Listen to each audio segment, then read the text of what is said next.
Well, when you sort of compare the presidency of George W. Bush and his relationship with Congress and the presidency of Bill Clinton and his relations with Congress, very, very different. Bill Clinton spent a lot of time bickering with the leadership of the Republican Party. There was great disagreement on issues, particularly in the Balkans, these questions of humanitarian intervention, great divisions.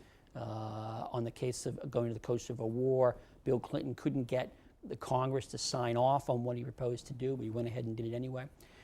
Whereas with George W. Bush after 9/11, and particularly throughout his first term, Congress mostly was in the mode of saying, whatever you want, Mr. President, we'll give it to you. And obviously, from the vantage point of the White House, there's always a preference for having a Congress that lets you do what you think you need to do, as opposed to having a Congress that makes you fight tooth and nail for things. And that's always one of the great questions about congressional activism and foreign policy. Is it a good thing? And there's probably no flat theological answer to that question. Sometimes it helps, sometimes it doesn't.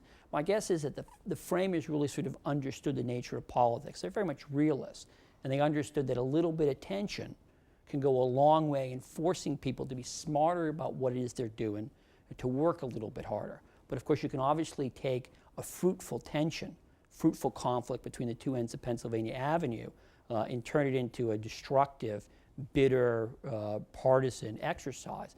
By the same token, you look at some of the biggest disasters in American foreign policy, the entry into Vietnam War, for example, and I think given the way public opinion and scholarly opinion is moving on the Iraq War for that as well, some of the worst decisions in American foreign policy have been the result of Congress really abdicating its role of pushing, prodding, questioning the administration.